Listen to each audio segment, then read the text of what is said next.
Welcome to this special project focusing on building instructor capacity to design and deliver online and face-to-face courses with a focus on humanizing learning. My name is Helen Ward, and I am a member of the project team. This project created a 4-module sequence of self-directed learning for instructors working with students who face barriers to learning in post-secondary education. These modules fit the OER 2026 conference theme of reimagining openness for continuity, change, and shared vision. Specifically, this presentation makes a commitment to widening participation, removing barriers, and ongoing transformative ethical commitment to opening learning opportunities.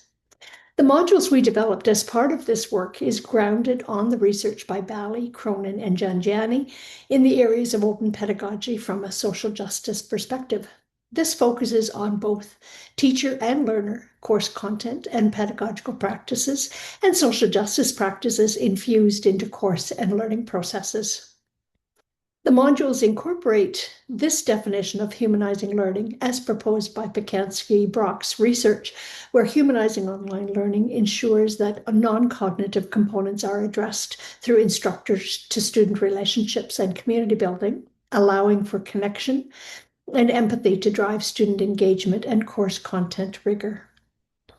As we developed the modules, we examined research that outlines principles of humanizing learning, specifically from work by Michelle Pacansky-Brock, which she licensed using Creative Commons designation of CC BY. This made elements of the modules remixable with attribution. So we included her 6 principles of design into the course modules that you will take a look at in this presentation.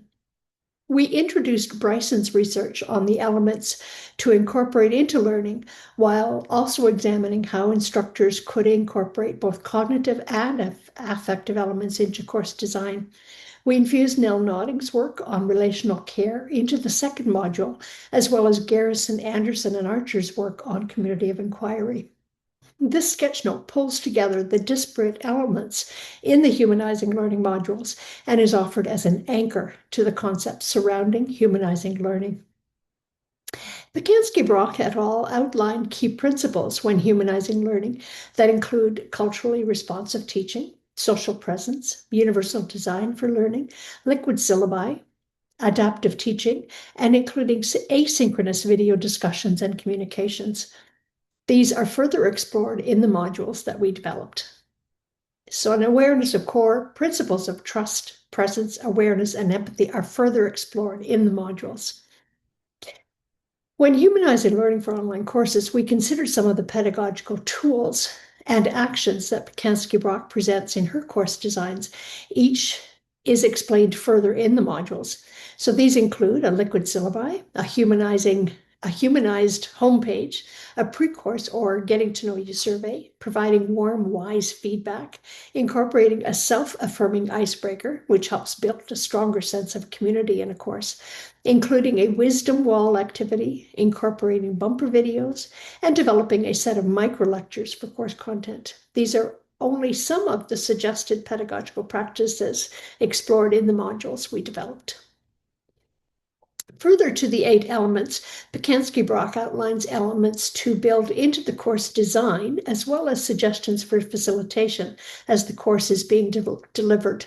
While these are essential for online courses, they can also support face-to-face course delivery and even hybrid course offerings. So the 4 modules we designed included the defining principles of humanizing learning, the course design components to consider when humanizing learning, how to develop learning events that build relationships and empathy in course design, and how to promote humanizing learning through student-centered and responsive learning activities. So we understood that subject matter content and expertise was in the purview of the instructor, but the humanizing elements and principles could be integrated in both the pre-course design and the ongoing facilitation of the course material throughout the course delivery. So when we began laying out the specific content of the modules, we realized that the instructors who may engage with our materials needed to know more about building relationship and empathy before developing their course designs with humanizing principles. So we migrated and changed Module 2 and 3 to better serve the potential participants. Each module followed a similar path through the materials with consistent graphics to map out the progress through the modules. And each module began with an introduction and then moved to minds-on, hands-on, and reflect and connect sections, and ending with an extending section where additional resources and suggestions were provided. Some sections incorporated interactive elements such as H5P, Padlet, and reflective survey responses. So while our module designs were heavily influenced by Pacansky-Brock's work, it was also influenced by the First Peoples Principles of Learning as outlined by the poster developed by the First Nations Education Steering Committee in British Columbia, Canada.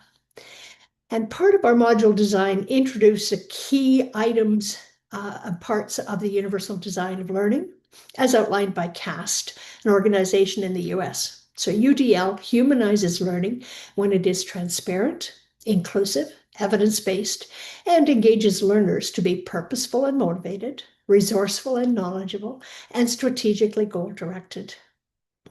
So these modules are open and CC licensed for remix and reuse.